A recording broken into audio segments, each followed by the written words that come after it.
नमस्कार दोस्तों, मैं हूं राजीव और आप देख रहे हैं अमानत नॉलेज। दोस्तों, आज हम जानकारी प्राप्त करेंगे कि जिनका भी दाखिल खारिज नहीं हुआ है उनको करने पड़ेंगे ये 4 काम। तो ये 4 काम को जानेंगे और जानने से पहले आप हमारे चैनल पर नए हैं तो चैनल को सब्सक्राइब कर लीजिए और बेल आइकन प्रेस कर दीजिए, क्योंकि जमीन संबंधित नॉलेजेबल वीडियो मैं आपके लिए लाता रहता हूँ। चलिए जानकारी प्राप्त करते हैं। तो दोस्तों, अभी बिहार में सर्वे रुका हुआ है, सर्वे होगा, लेकिन सरकार का जो बयान है उसे बदलते देर नहीं लगता है। तो इसके लिए हमें खुद से दाखिल खारिज के लिए जो हमारे काम जो हमारा बचा हुआ है उसको खुद से पूरा कर लें तो ज्यादा बेहतर होगा। तो पहले नंबर की बात करते हैं दाखिल खारिज के लिए। तत्काल कोई जमीन खरीदे हैं और उसका दाखिल खारिज के लिए अप्लाई नहीं कर पाए अब तक, ठीक है। तो तत्काल जो भी जमीन खरीदे हैं, जो भी जमीन रजिस्ट्री कराए हैं, वो तत्काल दाखिल खारिज के लिए अप्लाई कर दें। आपका दाखिल खारिज जल्द ही हो जाएगा, समय नहीं लगेगा, ठीक है। दूसरी बात है कि यदि मान लीजिए कोई व्यक्ति है जो 2 साल, 5 साल, 10 साल पहले जमीन खरीदे हैं और उनका दाखिल खारिज जो है अब तक नहीं हो पाया है, वो परेशान रहे इतने दिन कि मेरा दाखिल खारिज हम अप्लाई करते रहे, रिजेक्ट हो गया, तो ये सारा प्रॉब्लम जो है अब दूर हो चुका है। तो आप 2 साल, 5 साल, 10 साल पहले भी जमीन रजिस्ट्री करवाए हैं तो अभी आप दाखिल खारिज के लिए अप्लाई कर दें, आपका काम हो जाएगा, ठीक है। इसका क्या कारण है कि अब हो जाएगा और जल्दी में?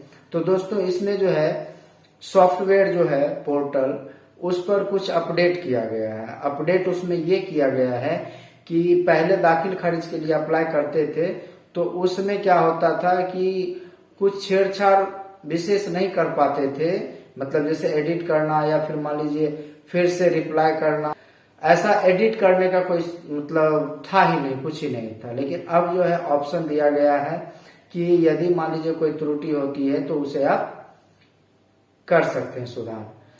तीसरा जानते हैं, उसके बाद और भी स्टेप है उसे मैं बताऊंगा।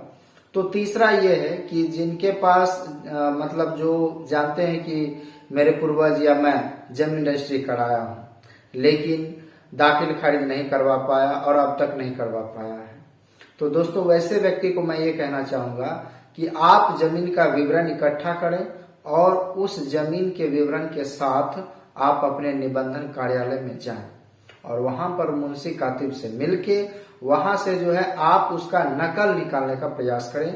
नकल निकालें, जमीन रजिस्ट्री का जब नकल निकल जाएगा तब फिर आप जो है दाखिल खारिज के लिए अप्लाई कीजिए, आपका दाखिल खारिज हो जाएगा।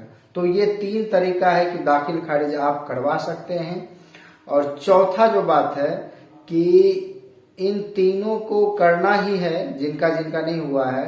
तो चौथा ये है कि जिस जमीन का आप दाखिल खारिज कराए हैं उस जमीन पर आपका दखल कब्जा होना चाहिए, उस जमीन पर आपका दखल कब्जा होना ही चाहिए, ठीक है। तो आपके पास जमीन रजिस्ट्री का पेपर होगा या फिर जमीन रजिस्ट्री का पेपर नहीं हो तो उसका नकल होगा, साथ ही आपका दाखिल खारिज हो जाएगा तो जमाबंदी कायम हो जाएगा, आपके पास लगान रसीद रहेगा और उस जमीन पर आपका दखल कब्जा रहेगा।